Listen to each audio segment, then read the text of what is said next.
Padre, te agradecemos por el sábado.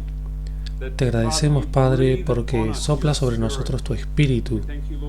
Y te agradecemos, Señor Jesús, porque a través de ti podemos experimentar la bendición del Padre, la alegría del Padre, el deleite del Padre. Gracias, Padre. Gracias porque no nos condenas. Gracias porque nos perdonas gratuitamente. Y qué alegría que es, como hemos leído en el Espíritu de Profecía, que nunca estarás impaciente con nosotros. Qué idea tan maravillosa. Nunca eres impaciente con nosotros. ¿Y por qué aún somos impacientes los unos con los otros? Señor, oro para que estas cosas podamos abandonarlas, podamos mirar a tu maravilloso rostro y recibir tu Espíritu en su porción doble este sábado, que estarás con nosotros. Y Padre, oramos por este mundo y por los eventos que especialmente están tomando lugar en los Estados Unidos. Muchas cosas están tomando su lugar, los elementos se están agitando y muchas mentes están agobiadas, agitadas, y un gran cambio está tomando lugar en el mundo. Hemos sido empujados a un lado por los hijos de Loyola y ahora estamos siendo empujados al otro lado, y oro para que nuestra mirada esté fija en ti. Te agradezco en el nombre de Jesús. Amén.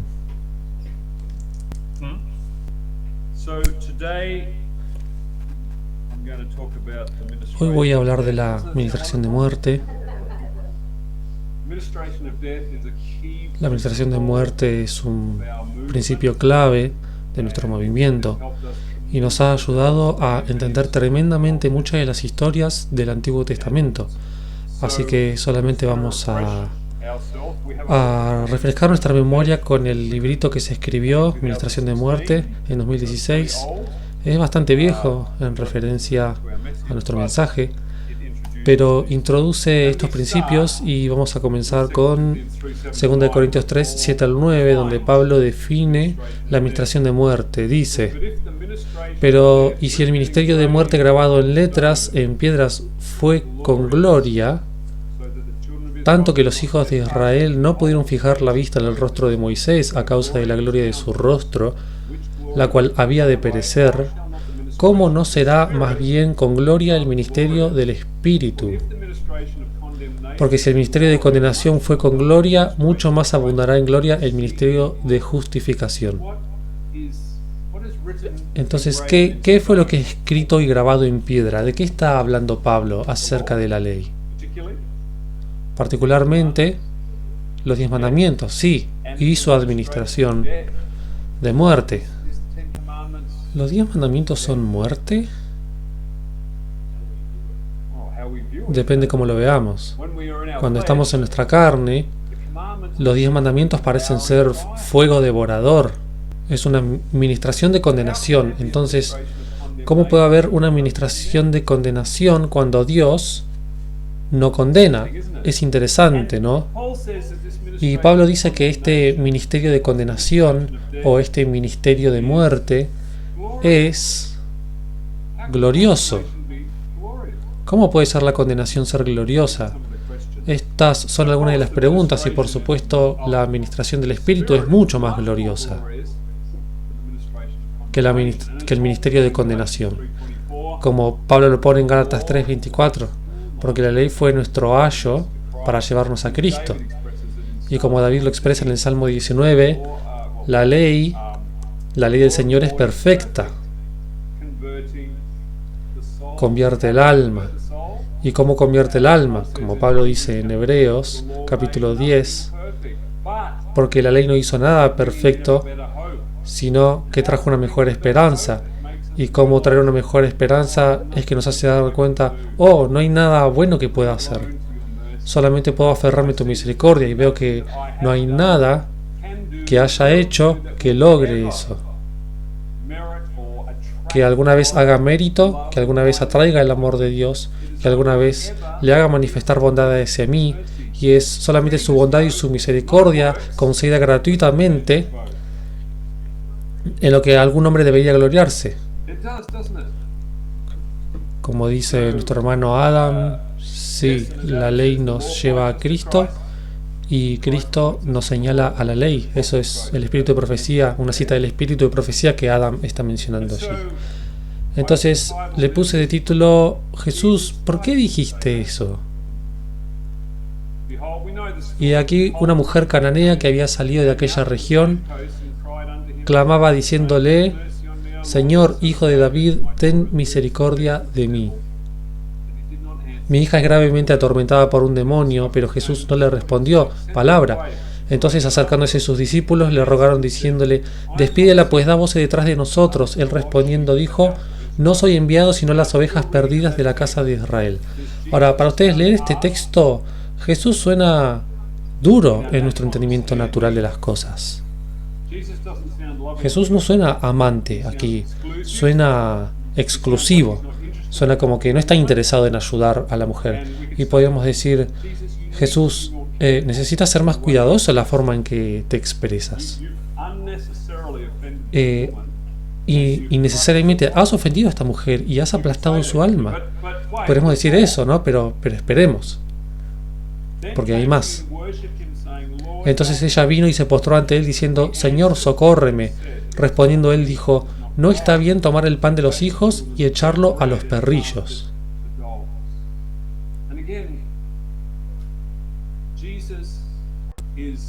Tomemos el contexto. Vemos este pasaje como Jesús siendo el Hijo de Dios. ¿Así es como ellos entendían en aquel momento? Algunos de ellos estaban en la posición de ver como que era el Mesías, como que era un maestro, como que era un hombre joven, estaba en sus 30s y este joven está llamando a esta mujer, aparentemente, la está llamando un perro. Y podríamos decir: Jesús, ¿por qué dijiste eso? Si nos ponemos en la posición de la mujer y llegamos a la posición donde tu hija está endemoniada, obviamente has tenido una vida difícil. Satanás ha entrado a tu familia y ella se está sintiendo condenada por el trauma que está experimentando en su vida. Y Jesús le dice: no es correcto tomar la comida de los hijos y echársela a los perros. Y nos sentimos tentados a decir: Jesús, eso es un poco duro. Como necesitas animar a esta mujer. Ha pasado por muchas cosas, ¿sabes? Y tú tienes un carácter amoroso y entonces le dices esto a la mujer y le acabas de dar la impresión de que es un perro. No deberías hacer eso. Los samaritanos y los cananeos no le agradaban particularmente a los judíos.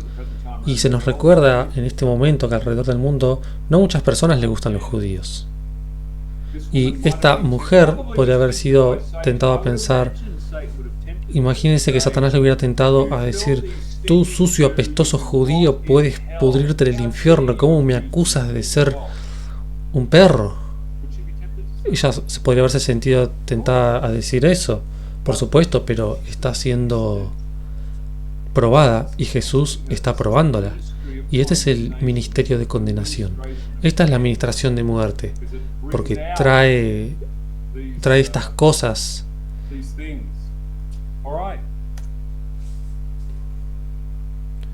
Bueno, ahora he estado pensando en este pasaje de Juan, capítulo 6, que dice: Yo soy el pan vivo que descendió del cielo. Si alguno comiere de este pan, vivirá para siempre, y el pan que yo daré es mi carne, la cual yo daré por la vida del mundo. Él está hablando de mi carne y mi sangre. Es decir, Jesús, ¿no podrías ser un poquito más cuidadoso con tus ilustraciones? Como no podrías causar que las personas malinterpreten, los judíos malinterpreten lo que estás diciendo. Pueden llegar a decir: ¿cómo este hombre va a darnos su carne? ¿Eso es razonable? Bueno, puede ser ilógico si no estabas prestando atención a lo que dijo antes. Pero luego Jesús dice: oh, disculpen, me están malinterpretando, así que les voy a dar una ilustración.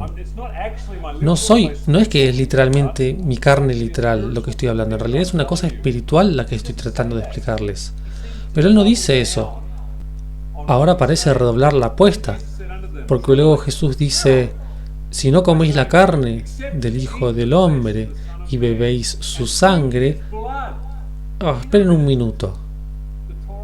Jesús, la Torá nos dice que no deberíamos beber sangre, ni tampoco que deberíamos comer carne con sangre en ella, no deberíamos consumir ninguna sangre. Nos estás diciendo que bebamos tu sangre. ¿Por qué Jesús está haciendo esto? Si no coméis la carne del Hijo del Hombre y bebéis su sangre, no tenéis vida en vosotros. El que come mi carne y bebe mi sangre tiene vida eterna.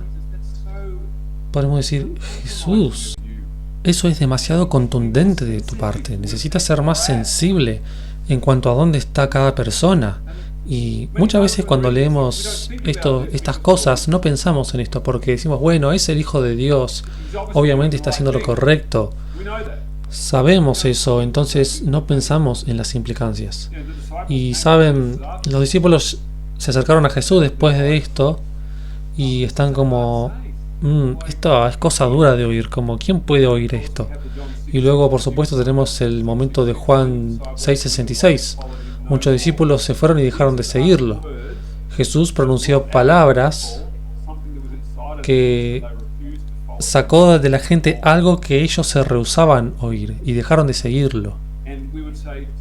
Y podemos decir, Jesús, tendrás que tratar de conseguir todos los amigos que puedas. No hagas que la gente se vaya.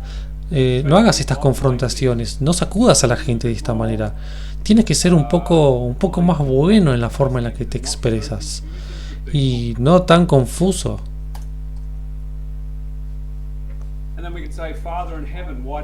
Y podemos decir, Padre, ¿por qué dijiste eso? Y dijo, toma ahora tu hijo, tu único Isaac, a quien amas, y vete a tierra de Moria y ofrécelo allí en holocausto sobre uno de los montes que yo te diré. Ahora, para aquellos que hemos estado estudiando este mensaje, descubrimos que la palabra hebrea que Dios usa para toma tu hijo como holocausto son las mismas palabras que pueden ser usadas para decir toma tu hijo y asciende a la montaña y ven y adórame. Y podemos decir, Padre, ¿por qué no fuiste más cuidadoso al usar ese lenguaje de manera que Abraham no se confundiera y no malinterpretara lo que estabas diciéndole a través de las palabras que usaste? Llevaste a Abraham a casi matar a su hijo. ¿Alguna vez pensaron en esa manera? Antes de lo que Dios estaba intentando hacer con Abraham, está tratando de sacar de él algo que hay dentro de él, adentro de Abraham. Y lo que él quiere sacar es el principio del sacrificio, el principio de matar a tu hijo, de expiar por los pecados de tu propia alma. Y Dios está trayendo esto, lo está sacando de él. Es una administración de muerte lo que Dios está haciendo. Y qué maravilloso conocer la verdad de este texto, pero nuevamente, la mayoría del mundo cristiano aún lee estos textos como Dios diciéndole a él que mate a su hijo como sacrificio. Y muchas personas podrían decir, bueno, si no quisiste decir eso, entonces ¿por qué no lo dijiste correctamente? Y cuando viste que Abraham no entendió lo que estabas diciéndole, ¿por qué no corregiste ese malentendido? Y te quedaste ahí hasta que él casi mató a su hijo. Casi podemos proyectar en Dios la culpa por lo que sucedió. Pero esta es la prueba. Esta es la administración de muerte. Podemos decir, Jesús, ¿no es un poco duro eso? Entonces Pedro, tomándolo aparte, comenzó a reconvenirle, diciendo, Señor, ten compasión de ti, de ninguna manera esto te acontezca. Pero él, volviéndose, dijo a Pedro, quítate de delante de mí, Satanás. ¿No es un poco duro eso? ¿Por qué no le dijo a Pedro, Pedro, estás bajo la influencia de un mal espíritu, estoy orando por ti, hermano? ¿Sabes? Como, sé cuidadoso. Pero él le dice, apártate, Satanás. ¿Cómo responderías a una cosa así? Satanás, me está llamando Satanás. Wow. Es una prueba. Es una prueba. Porque no pones la mira en las cosas de Dios, sino en las de los hombres. ¿Cuán difícil habrá sido para Jesús decirle eso a Pedro? ¿Piensan que disfrutó decirle eso? No. Wow. Fue difícil para él decirle eso. Pero él le advirtió en amor. Y esta es la administración de muerte. Y acá llegamos a Juan, capítulo 8, Y citamos en la historia de Juan, capítulo 8, la parte donde Jesús dice, no te condeno. Y entonces vamos, ¡yay, Jesús, hermoso! Ese es tu espíritu, pero nos olvidamos del impacto de lo que dijo primero y qué impacto habrá tenido en ella. Ahora los fariseos hablan y dicen, en la ley nos mandó Moisés apedrear a tales mujeres. Tú pues, ¿qué dices? La mujer había sido atrapada en adulterio. Mas decían esto tentándole para poder acusarle. Pero Jesús, inclinado hacia el suelo, escribía en tierra con el dedo, y como insistieran en preguntarle, se enderezó y les dijo, el que vosotros estéis sin pecado, sea el primero en arrojar la piedra contra ella. ¿Acababa la mujer de escuchar decir eso a Jesús? ¿Era lo que ella pensaba?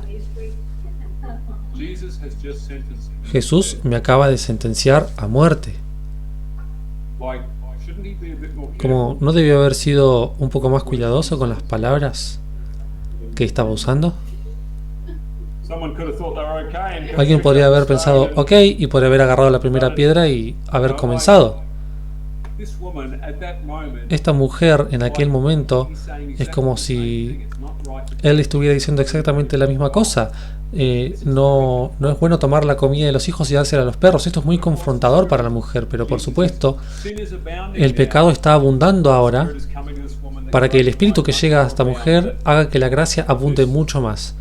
Esto es, este sentido de condenación que la mujer siente ahora está siendo amplificado en ella. Y la gracia ahora está sobreabundando, le está siendo enviada ese espíritu para superar el sentimiento de condenación, para que ella pueda aferrarse de la gracia en mucho mayor medida. Y este es el proceso. No es lindo, no es cómodo, es desafiante para nosotros pasar a través de este proceso. Podemos enfocarnos en la parte que dice, ni yo te condeno, pero no llegamos hasta esa parte sin antes leer la parte de la Biblia que parece estar diciéndonos, vas a morir por lo que has hecho. Y eso es lo que hace la administración de muerte. Yo tuve una administración de muerte cuando me di cuenta que por gran parte de mi vida adulta había estado bautizando personas en la Trinidad y les había estado enseñando la Trinidad. Y luego me di cuenta que eso estaba mal y me sentí horrible. Me sentí como digno de muerte. Como no dije simplemente, oh, ya se fue, ahora creo en el Padre y el Hijo. No, sentí algo horrible, sentí que tenía un peso. Algo que sentado arriba del pecho, como que es difícil de sacarse. Lo único que te hace hacer es clamar, Señor Jesús, por favor, ayúdame. Así es como te vuelves justo por la fe. No hay salida, excepto la misericordia de Dios. La administración de muerte bloquea todas las avenidas posibles de escape, excepto la misericordia y solamente la misericordia. Y es por eso que tiene que ser de esta manera para todos. Ahora quiero referirme a algunas cosas en mi presentación del miércoles. Y si no han visto la presentación, estaba hablando acerca del asunto del recasamiento en relación a un segundo matrimonio. Y en mi última presentación mencioné que todos los segundos matrimonios caen bajo la categoría de adulterio, de acuerdo con las Escrituras. Y luego alguien muy amablemente trajo algo a mi atención de que dije que el adulterio dura tanto como dure el matrimonio, lo dije en el minuto 47:30. Y luego que si permanecemos en nuestro adulterio quedaremos fuera de la ciudad de Dios. Entonces podrías tomar de lo que dije que todos los segundos matrimonios resultarán en la pérdida de tu vida. Podía leerse de ese modo. Y por supuesto cuando vi aquellas cosas, fui azotado en mi corazón y pensé, Adrián, ¿por qué no fuiste más cuidadoso en lo que dijiste? Y estaba orando al respecto de eso y sé que otras personas también estaban orando por mí. Y creo que el Señor me estaba mostrando algo y me decía: Adrián, permití que esto sucediera para probarnos a todos, incluyéndote a ti. Oh, gracias. Y esto ha causado cierta angustia para algunos. Por supuesto, el sentimiento de condenación llega como una inundación en aquellos que han vuelto a casarse, en el sentido de que el sentido de condenación llega sobre ti. Cuando llega, existe la tentación a proyectar esa condenación en alguien más, y es natural proyectarla en el mensajero y decirle: estás siendo duro, estás siendo severo, estás causando daño. Y esa es una respuesta natural, y ciertamente he obtenido esa respuesta en el pasado. Así que quiero clarificar que lo que dije en mi última presentación, quizá debería ser valiente como Jesús y decir: bueno, dije lo que dije, pero voy a aclarar lo que estaba tratando de decir por el bien de todos. Y quiero leerles un artículo de Joseph Bates de 1857, y creo que este es el mejor consejo que podemos encontrar en los escritos de los pioneros. Es breve, es claro, es amable, es misericordioso, y pienso que es el mejor consejo acerca de rematrimonio que ha sido escrito, fuera de la Biblia y el espíritu de profecía. Hablando acerca del nuevo casamiento. Claramente, alguien que ha enviudado o una viuda tiene permitido volver a casarse, porque, como dice, una esposa está sujeta a la ley de su esposo tanto como su esposo viva. Eso es lo que Pablo dice, 2 veces lo repite. El volver a casarse cuando tu cónyuge todavía está viva, eso es de lo que habla. Joseph Bates dice: casamientos ilegítimos. El siguiente testimonio con respecto a este asunto debería ser cuidadosamente examinado y sopesado por todos los que acarician cualquier deseo de casarse nuevamente mientras tienen una esposa o esposo vivos, para que no caigan en un engaño que eventualmente comprobará su destrucción. Joseph Bates habla desde el cuidado y la preocupación por las personas, no por el deseo de destruirlas. Esa es su motivación para decir estas cosas. Y esta cita dice: y les dijo: cualquiera que repudia a su mujer y se casa con otra, comete adulterio contra ella, y si la mujer repudia a su marido y se casa con otro, comete adulterio. Y Marcos capítulo 10 habla de lo que podríamos acunar adulterio activo. Quien es el agresor, alguien que repudia a su pareja y la pareja no tiene elección en el asunto, y abandonan a su cónyuge y se van con alguien más y dejan a su compañero atrás. Y luego está la parte inocente, que es dejada atrás. Y para cualquiera de nosotros que ha caminado por alguna de estas cosas, determinar la inocencia no es fácil, ya que claramente hay casos donde alguien simplemente respondió al diablo y se fue, hizo la cosa terrible, abandonó a su pareja, se salió con la suya, y luego él cita: todo el que repudia a su mujer se casa con otra, adultera, y el que se casa con la repudiada del marido, adultera. Entonces, ¿qué es lo que está diciendo? Si has sido abandonado por tu cónyuge y te casas de nuevo, tú causas que la persona que se casa contigo cometa adulterio. Es un poco raro, ¿no? Entonces, ¿qué hacemos con esta información ahora? Esta es la información, y estas cosas son muy reales para cada uno de nosotros, porque muchos de nosotros han enfrentado esta situación, y esto es algo que es muy prevaleciente en nuestra cultura.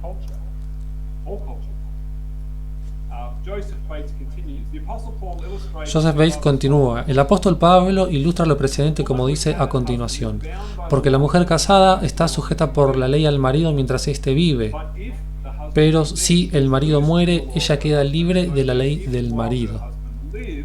Así que si en la vida del marido se uniere a otro varón, ella será llamada adúltera, pero si su marido muriere, es libre de esa ley, de tal manera que si se uniere a otro marido, no será adúltera.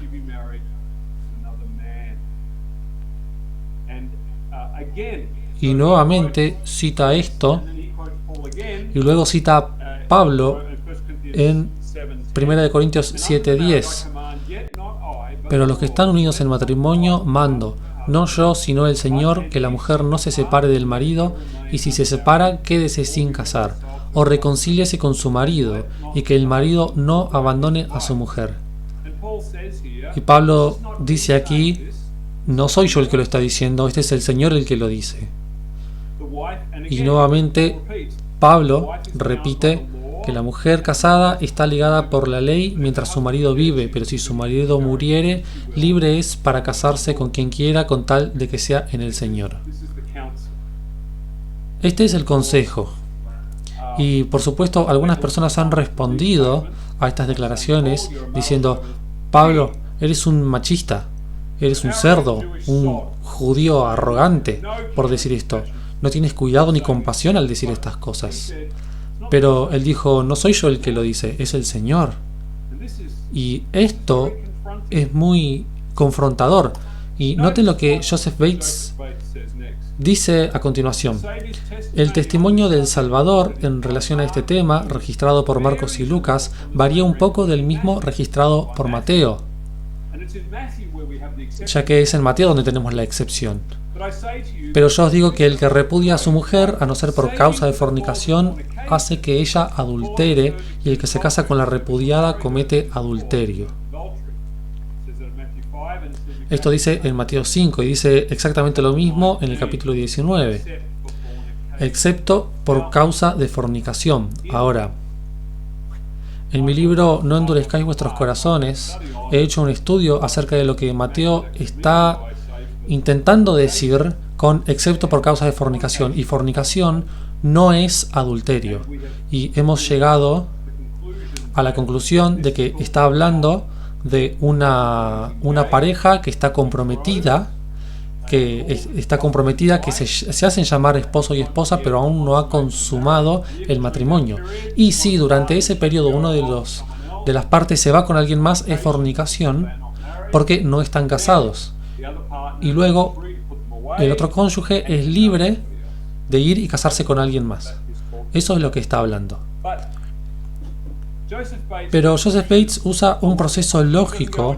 Él no se mete en todo esto así nomás, sino que a continuación dice, pero la ilustración del apóstol Pablo de todo el asunto a los romanos y lo que él dice que el Señor manda en su carta a los Corintios muestra muy claramente que él veía el texto en Mateo al igual que veía los de Marcos y Lucas. Entonces lo que dice basado en Marcos y Lucas, lo que Pablo está diciendo es que no puedes leer el texto de Mateo diferente del de Marcos y Lucas y diferentemente del de 1 Corintios y el de Romanos. Así es como él llegó a esa conclusión.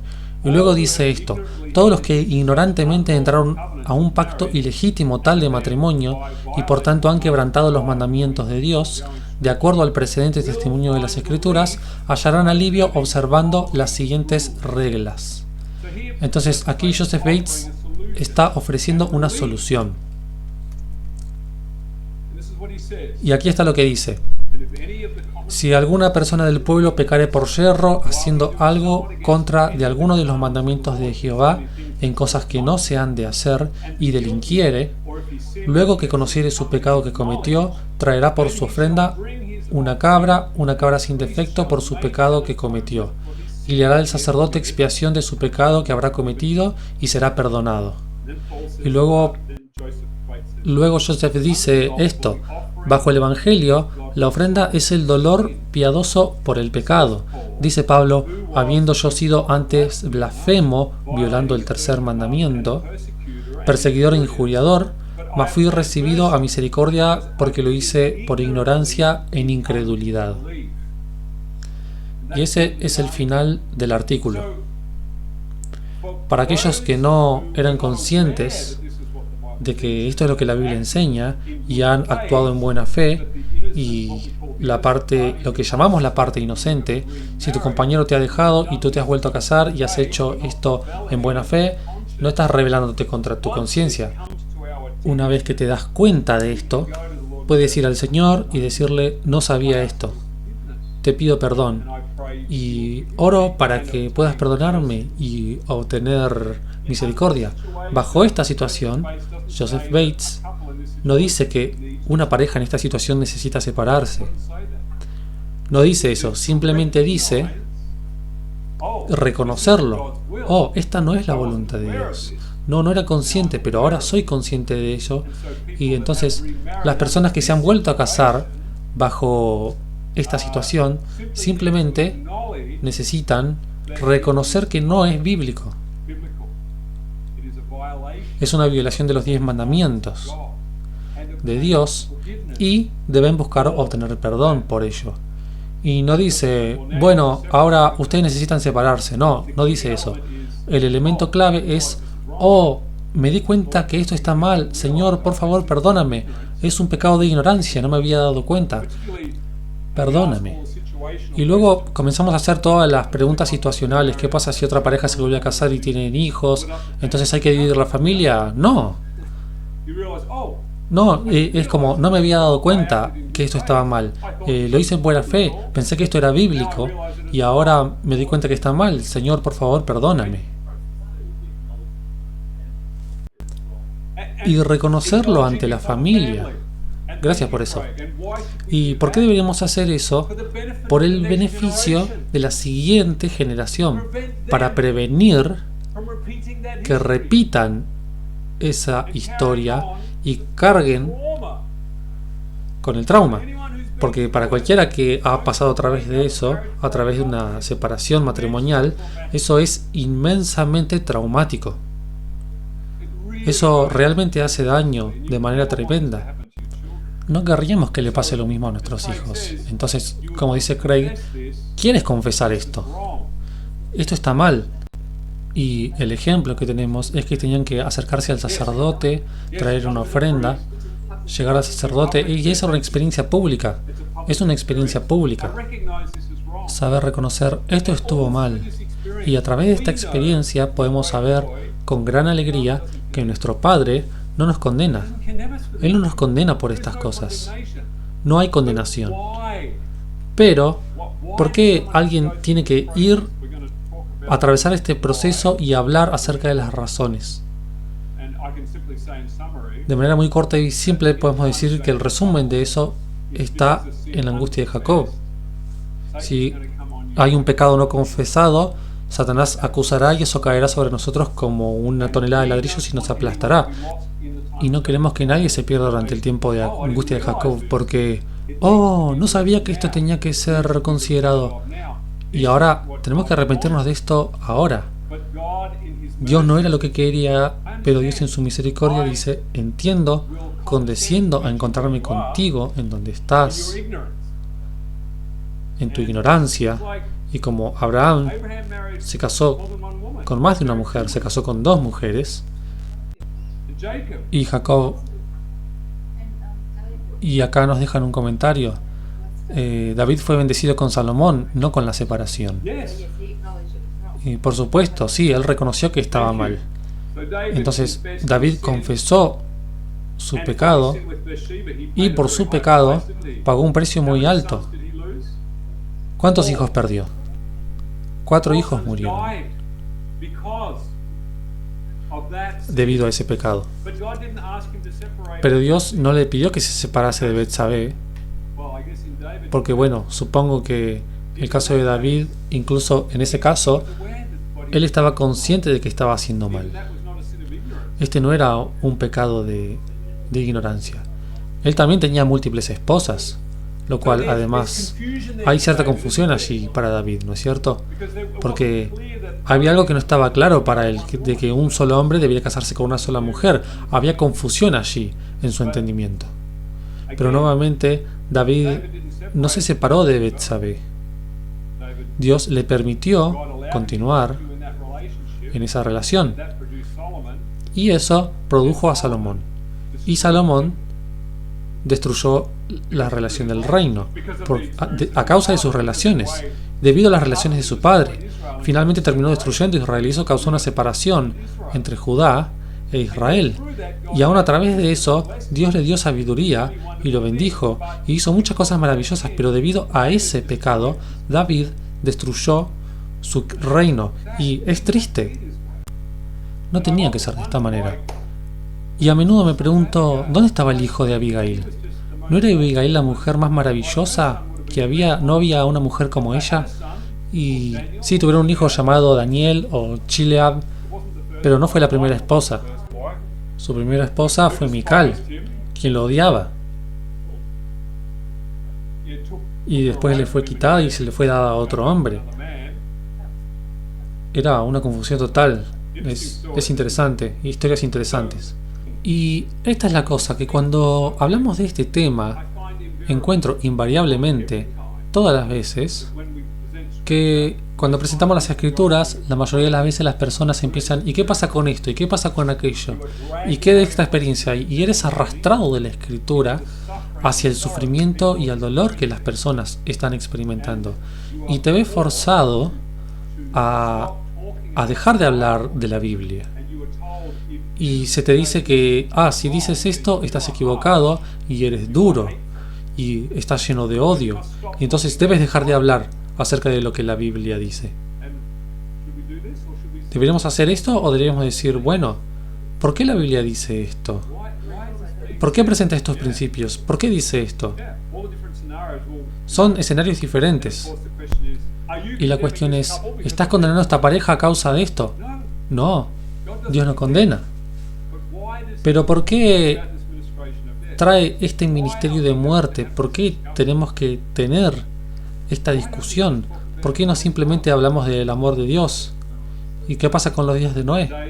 ¿Qué pasa con los días de la venida del Hijo del Hombre, que estaban comiendo, bebiendo, casándose y dándose en casamiento? Y es como le he dicho a la gente, realmente no quiero hablar acerca de esto, acerca de este tema. Pero es como cuando primero empezamos a hablar acerca de la identidad, de las guerras de identidad y del valor, y tenemos al Padre, y luego empecé a hablar de la Trinidad como algo erróneo, y muchas personas llegaron a mí y me dijeron, estás dañando el mensaje de la identidad hablando del Hijo unigénito, deberías dejar de hablar acerca de eso. Estás dañando el mensaje. Y por supuesto, los creyentes del Padre y del Hijo están dañando el mensaje del Padre y del Hijo hablando de las fiestas. Deberías dejar de hablar acerca de esto. Estás dañando el mensaje. Y luego empiezo a hablar del carácter de Dios y que Dios no destruye. ¿Y por qué estás hablando de que Dios no destruye? Siempre es lo mismo. Entonces, lo que Joseph Bate dice acerca de el nuevo matrimonio, una vez que eres consciente de ello, confiésalo y Dios te perdona. No está pidiéndote que te separes, no está pidiéndote que cambies la situación, simplemente que seas consciente. Esta no es mi voluntad, confiésala, es un pecado de ignorancia, Dios te perdona, no hay condenación. Ya estás preparado para el tiempo de angustia de Jacob y Satanás no puede destruirte, ni abrumarte, porque sabes, estuvo mal pero mi Padre me perdonó y ya me arrepentí de esto. Así que, ya sabes, estoy perdonado y ya estás preparado para ese evento. Entonces, necesito decir en este momento que cuando me di cuenta que estaba equivocado acerca de la Trinidad, tuve que confesar públicamente el asunto de la Trinidad. Y cuando llegué al asunto de las fiestas, tuve que confesar que estaba equivocado acerca de los estatutos y los juicios. Y cuando llegué al carácter de Dios, tuve que confesar públicamente que erróneamente pensé que Dios destruía a los pecadores. Y acerca de este tema, yo he casado a personas, he animado a matrimonios nuevos, he hecho recasamientos, he apoyado a las personas que se han vuelto a casar, he añadido mi influencia a ello. Y ahora me doy cuenta que no debería haber hecho eso. Y por eso lo siento. Es como, no he sido de ayuda a la causa. Y pensé que estaba haciendo de ayuda. Lo hice en ignorancia. Pensé que estaba haciendo lo correcto. Y digo, Señor, ¿cuándo dejaré de equivocarme? Claro, y la respuesta al problema es hallada en Levítico, lo cual la mayoría de las personas entienden como algo que fue clavado en la cruz. ¿No es interesante? Y piensan que el Antiguo Testamento ya está acabado, es algo viejo, algo antiguo. Realmente lo siento por aquellos a los que les he dado un consejo equivocado y no debería haber hecho eso. Estuve equivocado y estoy pidiéndole a Dios que me perdone en la parte que hice en ayudar las cosas que están mal. Y sé que Dios me perdona. Y sé que hace eso. Y sí, no es bueno para un ministro de Dios estar animando a las personas a quebrantar la ley. El que quebranta los mandamientos de Dios y anima a cualquiera a seguir la misma dirección será el más pequeño en el reino de los cielos. Elena White dice: aquel que es más pequeño en el reino de los cielos no estará en el reino de los cielos.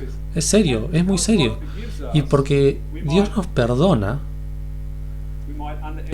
podemos llegar a subestimar lo grave que es esto. Es como, Dios perdona, no nos preocupemos, esto no es serio. Pero necesitamos hablar de estas cosas. Entonces aquí tenemos consejo en relación al segundo matrimonio. Si has entrado en un segundo matrimonio y lo hiciste ignorantemente, en incredulidad, si cometiste un pecado de ignorancia, Dios perdona gratuitamente a aquellos que buscan el perdón. Aquellos que confiesan este pecado tendrán misericordia del Señor. No hay que hacer nada más. Arrepentirse es cerrar la brecha. No hay un requerimiento de separarse. Solo el arrepentimiento y la confesión, la confianza en Dios, ese es el requerimiento. Pero entonces, ¿qué pasa con aquellos que han abandonado a su cónyuge?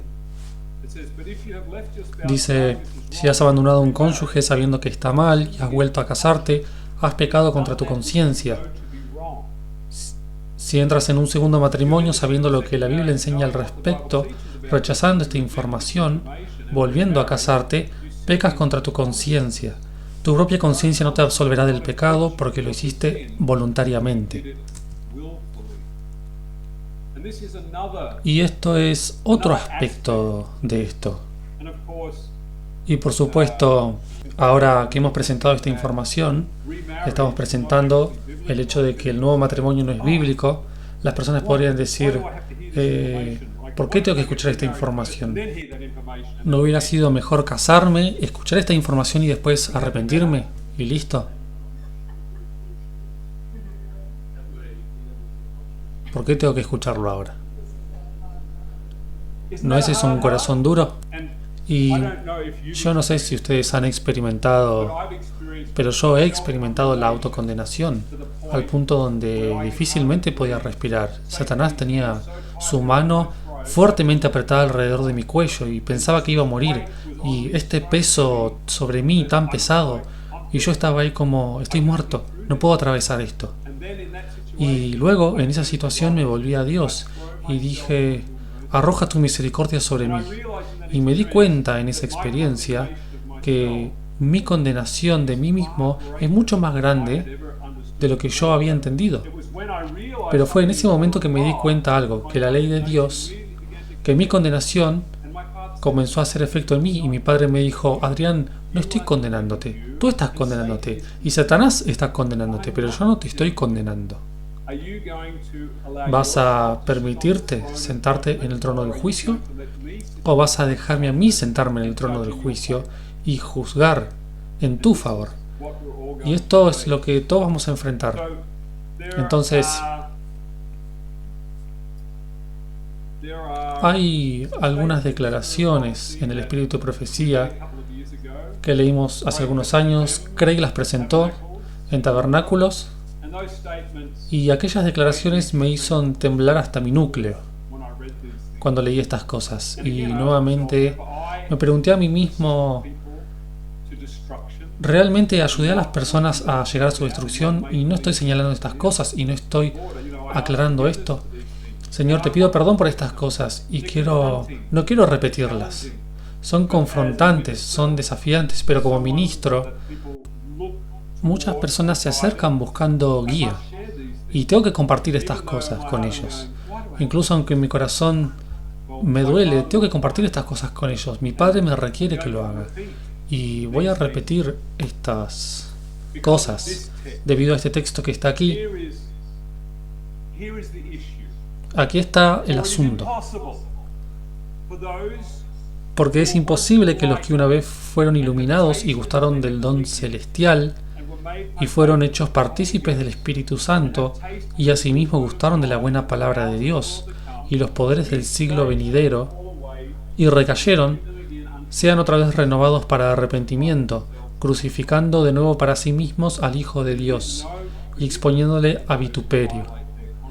No hay perdón para aquellos que violan su conciencia. Cuando ellos tienen claro esto, por esto Satanás no pudo salvarse. Él caminó directamente en contra de lo que era la verdad. Lo hizo en rebelión y por lo tanto no pudo obtener arrepentimiento. Ni tampoco pudo el tercio de los ángeles del cielo que estaba con él. Y como mencioné en la historia, cuando yo estaba con mi buen amigo Jonathan Otto en la playa de Puerto Rico, se acerca a este veterano de Vietnam y empieza a hablar acerca de sus experiencias en Vietnam. Y de su boca salen estas palabras: cuando violas tu propio código moral, no hay perdón. No hay perdón. Y no es que Dios no pueda perdonar, es que nosotros no podemos perdonar.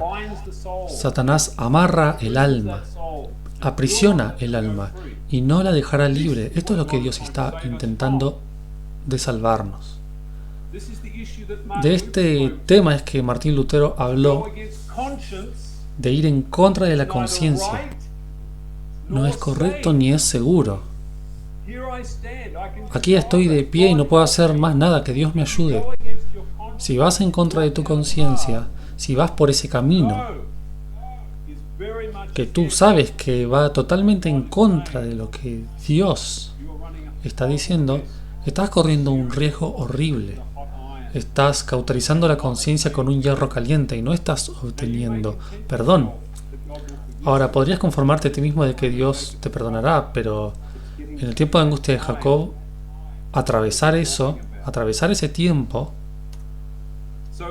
de eso es de lo que estamos hablando. Entonces, aquí hay cierto consejo que me estremece. Me fue mostrado que el séptimo mandamiento ha sido violado por algunos que son considerados como miembros de iglesia. Esto ha traído sobre ellos el desagrado de Dios. Aquí está hablando de aquellos que voluntariamente han dejado a un lado su pareja por alguien más, o los que van y cometen adulterio, abandonan a su cónyuge, se casan con otra persona y luego se casan con la persona que ha cometido adulterio y luego buscan ser admitidos en la iglesia. Dice: esto ha traído sobre ellos el desagrado de Dios. ¿No son todos los pecados desagradables? Ha traído el desagrado y la maldición de Dios sobre ella por considerar este pecado tan livianamente. ¿Dios le frunce el ceño y maldice a las personas? No, pero en la mente de los creyentes así es como se siente. Eventualmente, sienten la maldición de Dios por considerar tan livianamente el pecado.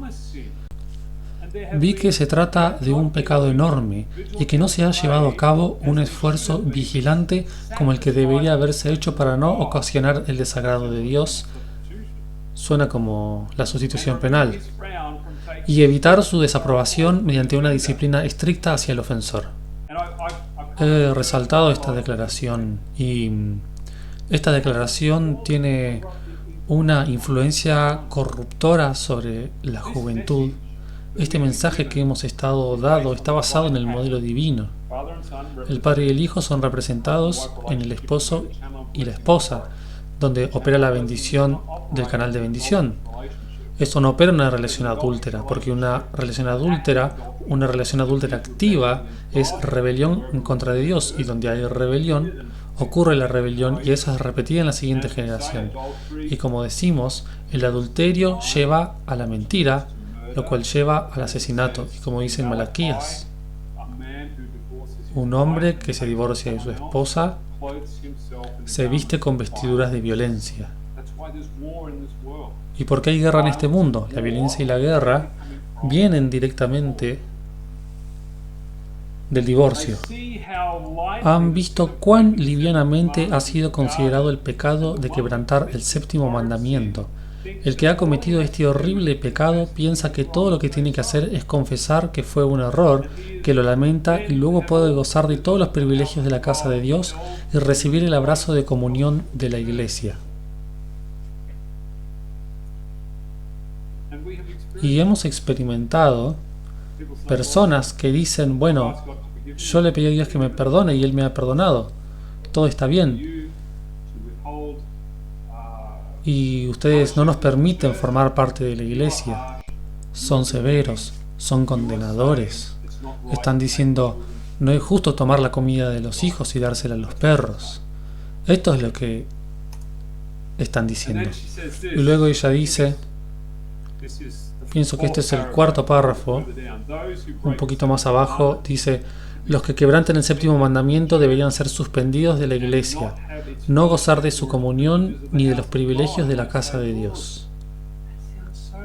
Yo digo, Señor, eso suena tan duro. ¿Por qué dices esto? ¿No eres amante? ¿No eres bueno? ¿No eres perdonador? ¿No puede todo pecado y blasfemia ser perdonado? ¿Por qué Dios le diría esto a esta profeta?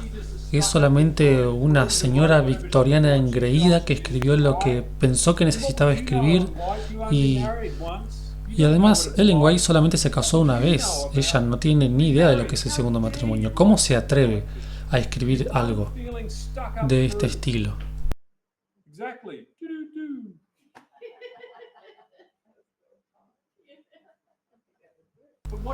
Pero, ¿qué dijo el ángel? Dijo, este no es un pecado de ignorancia. No puedes asegurar ignorancia si hiciste esto de manera activa, voluntaria, rechazar a tu pareja y irte con alguien más. El ángel dijo, esto no es un pecado de ignorancia. ¿Cómo podría saber el ángel que esto no es un pecado de ignorancia? Los ángeles, llenos del Espíritu de Dios, suplican a las conciencias de las personas que no hagan estas cosas. Ellos saben que esto no es un pecado de ignorancia. Esto es una de las cosas más importantes que los ángeles hacen, salvar los matrimonios. Ruegan con ellos, en el Espíritu, no hagan esto, no le hagas esto a tu esposa, no le hagas esto a tus hijos, no le hagas esto a tu esposo. Esto no es un pecado de ignorancia. No puedes declarar, pecado de ignorancia, si activamente fuiste en contra de tu pareja, de tu conciencia, y has hecho esto. La única cosa que una persona en esta situación puede hacer para encontrar paz es separarse, es romper la relación. Ahora, nuevamente la cuestión es, bueno, que si hay dependencia involucrada, entonces tenemos la historia de David, y a David se le permitió continuar en esa relación con Betsabé, y en algunos casos sí, es necesario, pero Dios te ayuda a través de las tragedias que llegan, a través de la pérdida de los hijos, a través de la pérdida de otras cosas, de la destrucción de la propiedad, porque Satanás tiene acceso directo a ti y va a continuar torturándote y acosándote. Pero quizá eso es mejor que separarse y dejar otra generación de niños abandonados, separados de sus padres. Y no estoy diciendo qué es la mejor cosa. Nuevamente no estoy diciendo que deban separarse. Solamente estoy diciendo que lo que David hizo, si quieres decir, bueno, David lo hizo, entonces, bueno, David perdió 4 de sus hijos, y eso no es un camino agradable. La violencia doméstica es complicada en tiempos modernos. Y fíjense lo que dice Pablo, en tales situaciones, la mujer no debería dejar a su esposo. Pero si él la golpea, entonces dice, bueno, entonces, si ella debe irse, entonces que viva sola, porque la Escritura dice que ella no debería mantenerse a sí misma en esa situación. Entonces, esto es lo que el Espíritu de Profecía dice, y cuando leo estas cosas, pienso, ¿quiénes son las personas que apoyan esta clase de acciones y no son confrontadas acerca de estas cosas?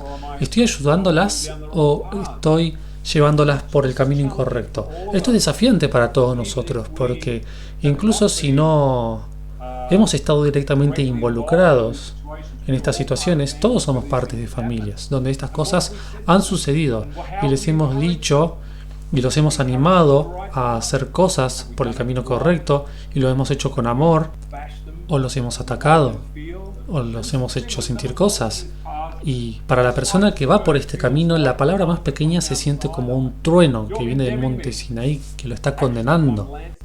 Y solo estoy lanzando la bola de fuego de tu autocondenación, y parece que yo te estoy condenando, pero tú te estás condenando a ti mismo. Tú necesitas ser liberado de esto. Entonces, esto es desafiante, nuevamente, y encuentro estas palabras muy difíciles, pero el Espíritu de Profecía dice que este es el testimonio de Jesús. Nunca fue este pecado considerado por Dios tan excesivamente pecaminoso como en la actualidad. ¿Por qué? Porque Dios está tratando de purificar para sí a un pueblo peculiar, celoso de buenas obras. Entonces ella pone esto en el contexto del tiempo del fin. Es justamente cuando Dios está purificando a este pueblo peculiar para sí, cuando individuos no santificados han venido a nosotros. A pesar de las claras verdades que han oído, los espantos de la palabra de Dios han sido puestos delante de ellos, y la resplandeciente verdad para estos días, con el propósito de despertar a Israel, pecan con arrogancia, dan salida a las pasiones del corazón carnal, gratifican sus propensiones animales, causan desgracia a la obra de Dios, y luego confiesan que han pecado y que lo lamentan. Y la iglesia los recibe y dice amén a sus oraciones y exhortaciones, que son hedor a la nariz de Dios, y causan el descenso de su ira sobre el campamento. Ay, Elena de White, ¿por qué eres tan dura? ¿Por qué estás diciendo estas cosas? Y causan el descenso de su ira sobre el campamento. Él no estará presente en sus asambleas. Y es por esto que necesitamos considerar estas cosas. Es por esto que tenemos que hablar de estos temas. Porque si una comunidad niega estas cosas, aquellos individuos ponen sus almas en riesgo. Toda la comunidad es puesta en riesgo. Y Satanás puede venir de mil maneras diferentes y tomar a las personas, confundir sus mentes y llevarlas a doctrinas falsas y a toda clase de otras cosas, porque el pueblo de Dios no trató con este asunto. Y no, hermanos, no podemos hacer esto, no es correcto, no podemos hacer estas cosas. Nuevamente, cuando las personas vienen y están enojadas, nunca han llegado a estas citas y dicen, bueno, ¿sabes? Ellos ignoran estas citas y simplemente dicen, estás condenándome y estoy realmente molesto contigo.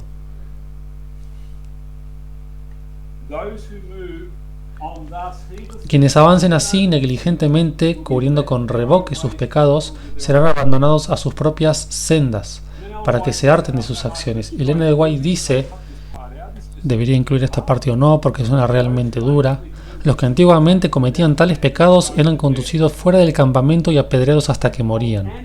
La muerte temporal y eterna era su condena. Aunque la penalidad del apedreamiento ha sido abolida, permitirse este pecado, peor aún pensar que es un pecado menudo, es ir más allá de la medida.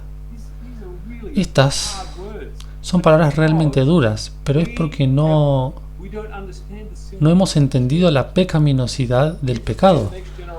Y estamos preparando a la próxima generación para que sea destruida. Las estamos preparadas para ser derrotada por los engaños de Satanás.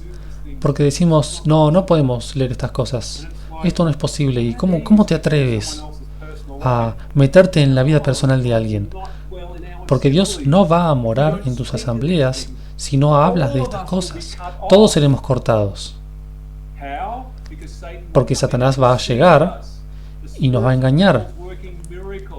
El espíritu del diablo obra milagros y es por eso que tenemos que considerar estas cosas, porque muy pronto, en el futuro, el poder de Satanás será cuadruplicado, será mucho más poderoso que ahora, porque Dios soltará los vientos y todos los que no están asentados en los mandamientos de Dios y la fe de Jesús serán barridos. Y es por eso que cuando oro acerca de esto digo, Señor, ¿realmente tengo que hablar de esto? Y Él dice, sí, Adrián. Tienes que hacerlo, porque mi pueblo va a ser barrido si no entienden este asunto. ¿Y por qué es tan importante? Y siempre recordamos que nuestro Padre no condena. Incluso si has hecho estas cosas, Él nunca ha sido impaciente contigo, Él nunca te ha condenado. Él quiere salvarte de la condenación de Satanás y de tu propia condenación de ti mismo. Por eso está diciendo estas cosas. El tiempo de angustia de Jacob. Los justos como Jacob manifestarán una fe inquebrantable y la más sincera determinación, la cual no aceptará un no. Sentirán su indignidad, pero no tendrán errores encubiertos para revelar. Si tuvieran pecados sin confesión y sin arrepentimiento que apareciesen ante ellos, serían torturados por el miedo y la angustia, junto con un intenso sentido de toda su indignidad y quedarían abrumados. Por eso hablamos de estas cosas. Decir que el recasamiento está bien le va a dar a Satanás una avenida para aplastarnos en el tiempo de la angustia de Jacob. Y para aquellos que han asentido, si nunca te has vuelto a casar, si nunca has vivido con otra persona, pero manifestaste tu aprobación de que esto es legal y válido, que esto es relacional y has apoyado personas en esto, entonces tú también serás abrumado, sin importar si lo hiciste o no lo hiciste. Si te casaste una sola vez, igual serás abrumado porque diste tu palabra y estuviste de acuerdo con cosas que la Biblia no aprueba. Y Satanás dice que te va a aplastar en cuanto a estos puntos. Y si dices, oh, realmente no puede ser tan malo, entonces quizá nunca has luchado con tu propio pecado hasta el punto que pensaste que ibas a morir. Y le agradezco a Dios que Él me haya permitido ver un poquito de eso, de lo que va a venir en mi propia alma, para poder luego hablar de estas cosas. Porque cuando Satanás te tiene agarrado por el cuello y él te tiene convencido de que vas a morir y que vas a estar perdidos para siempre, ese no es un lugar lindo en el cual estar. Y ese es el tiempo de angustia de Jacob. Necesitamos confesar todo pecado y como comunidad necesitamos reunirnos juntos. Y no podemos forzar a nadie a hacer nada, pero podemos apelar. Podemos hablar de la palabra inspirada de Dios. Y dejar de traer brechas en medio nuestro, en medio de nuestra comunidad. Dice, la desesperación acabaría con la fe más sincera y no podrían tener la confianza para suplicar a Dios. Realmente deseo que esa no sea la situación de nadie. Sinceramente por liberación, y sus preciosos momentos serían empleados confesando pecados ocultos y lamentándose por su condición desesperada.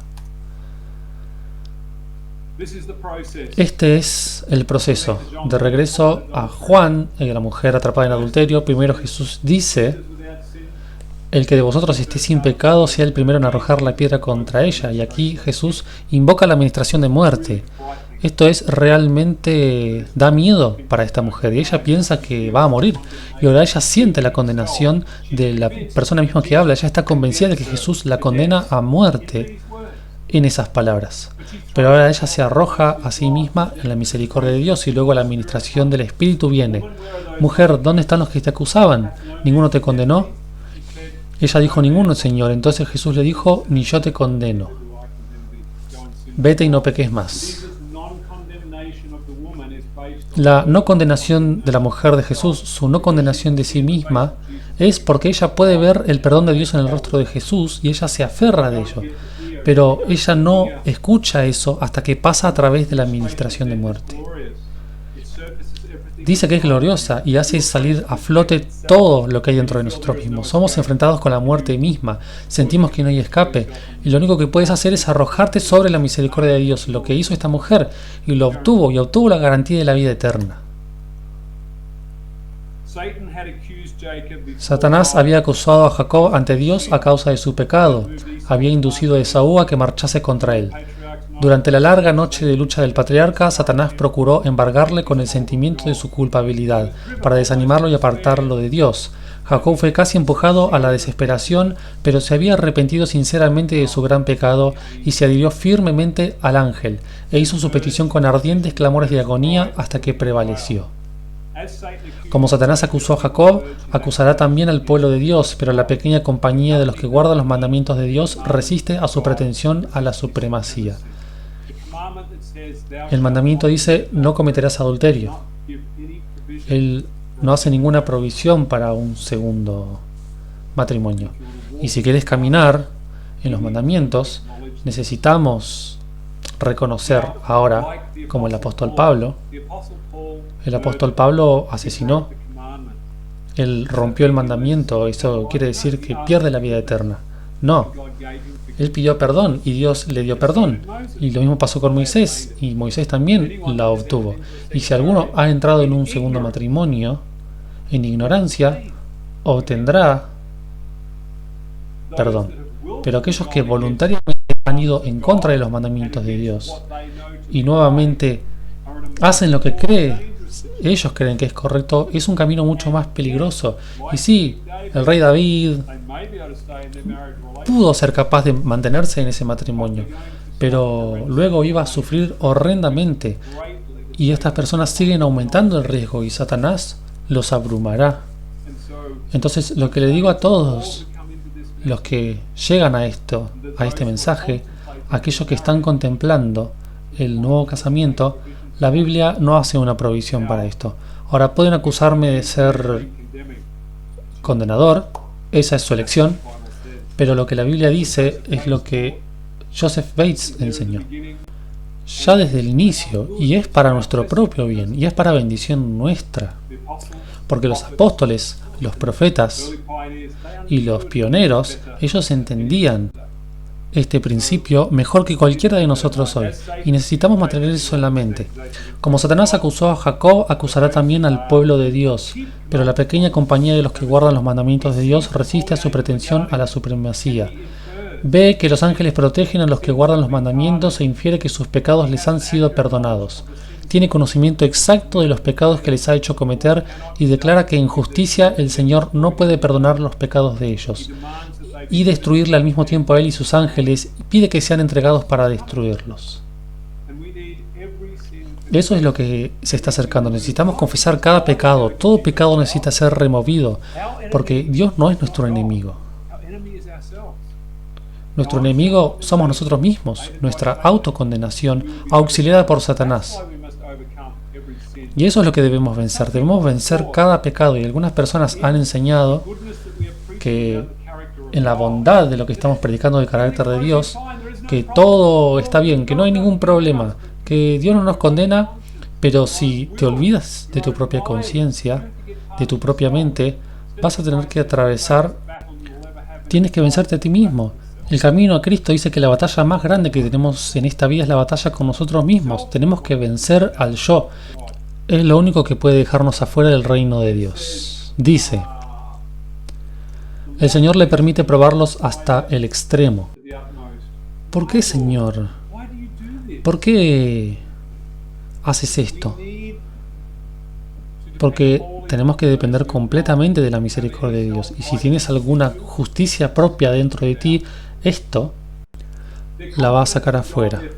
La confianza de ellos en Dios y su fe serán rigurosamente probadas. Satanás trata de aterrorizarlos. Espera así aniquilar su fe, hacerles ceder a sus tentaciones y alejarlos de Dios. Por esto es que tenemos que hablar de este asunto.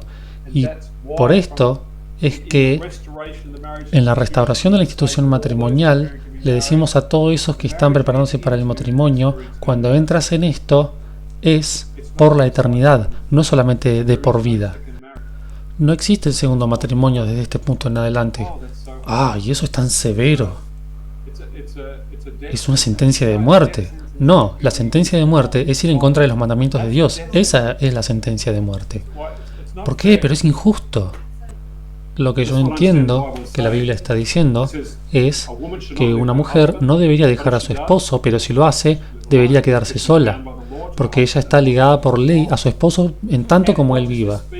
Y lo que esto está hablando, habla del hecho de que Dios determinó que las relaciones deberían durar para siempre. Y cuando rompes una relación matrimonial, le haces un daño tal a tu corazón que es mucho más difícil para ti discernir y entender los principios del reino de Dios. Pero Dios puede, a través de la gracia, vencer todas estas cosas. Pero porque creemos en un Dios que mata, porque creemos en una máquina triple de destrucción, hemos sido cegados en cuán importantes son estos asuntos y que podemos intercambiar parejas como si estuviéramos intercambiando un lavarropas. En cuanto a asistir a un casamiento de personas que se casan de vuelta, si ellos saben estas cosas, quizá no deberíamos asistir, pero para alguien que no es consciente de estas cosas y no está actuando en contra de su conciencia y no estás en posición de, sí, deberíamos asistir, deberíamos apoyarlos en esas situaciones. Cada situación es diferente porque si no vas y no los apoyas y ellos no entienden la razón, entonces simplemente estás diciendo, sos un... Simplemente no entienden la razón. ¿por qué no estás asistiendo? Pero si ellos saben, entonces si asistes, estás ayudando a su destrucción. Obviamente, en cada caso, tenemos que orar: Señor, ¿qué hago aquí? Señor, ¿qué es lo mejor de hacer aquí? Estas son situaciones difíciles, pero como dice el espíritu de profecía, este es un pecado enorme. Ataca el mismo corazón del reino de Dios. Y todos los hijos de divorcio, la angustia por la que pasan, la maldición que cuelga sobre ellos y las dificultades que tienen que enfrentar, esto es daño colateral. Y, oh, qué mal. Bueno, no me importa, necesito a alguien, no me importan ellos. Por supuesto, los padres se sienten culpables cuando ven el efecto en sus hijos. Y Satanás los ataca. Miren, esto es lo que le hicieron a sus hijos. Y los martilla con esas ideas. Satanás siempre está listo para condenar. Entonces, oro para que consideremos estas cosas y que mantengamos la Biblia, el espíritu de profecía, en conversación, porque veo que muchas personas simplemente van: ¿qué pasa con esto? ¿Qué pasa con ello? Eso no te importa, eso es tan poco perdonador. Y digo, bueno, Jesús le dijo a la mujer: no es justo tomar el pan de los hijos y dárselo a los perros, y parece tan injusto, tan malo, falto de gracia. Jesús, aclarate, sé más bueno, no digas nada que ofenda a ninguno, en ningún momento, bajo ninguna circunstancia, como si estuvieras viviendo en el país de las maravillas. La Biblia no opera así. Y oro para que puedas discernir el amor en esto, en esta presentación. Y no disfruto hablar de estas cosas, pero tenemos que hacerlo. Tenemos que hablar de estas cosas, porque puede causar pérdidas eternas. ¿Y qué vas a hacer cuando estés parado en los muros de la ciudad y mires y veas a alguien que podrías haber salvado y no le advertiste? Y los dejaste ahí como diciendo: está bien, no te preocupes por eso. Entonces, tenemos cosas que confesar en este asunto. Hemos ayudado y no dicho cosas que no quisimos decir. No quiero decir nada, no quiero involucrarme. Quiero mantenerme fuera de esto, no quiero tener culpa. Tenemos que advertir a las personas. Así que postrémonos y hablemosle a nuestro Padre. Padre Celestial, estos son cuestiones serias y sabemos del espíritu de profecía que ante Dios las personas que reciban el derramamiento de la lluvia tardía deben recibir el testimonio directo. Y el testimonio directo es confrontador, corta, realmente profundo. Realmente nos desafía. Y cuán fácil es condenar el mensaje. Condenar al mensajero en lugar de darse cuenta que la condenación es simplemente una expresión de uno mismo. Y siempre nos recuerdas, Padre, que no eres condenador, no nos condenas a ninguno de nosotros, nos amas a todos tremendamente, pero traes esta administración de muerte y nos hablas a todos que luchemos con la Escritura y que no la torzamos para nuestra propia destrucción. Y gracias por toda la misericordia, gracias por dignarte a venir a nuestro nivel y encontrarnos donde estamos en nuestra falta de entendimiento, porque simplemente no destruyes las familias, porque no te entendieron, y porque perdonas libremente y gratuitamente, y que le darás gracias a todos para atravesar las dificultades. Gracias porque siempre nos dice, Señor, lo que debemos hacer en cada situación, y lo que tenemos que confesar, y lo que tenemos que corregir. Y te agradezco por todo esto, Padre, en el nombre de Jesús. Amén.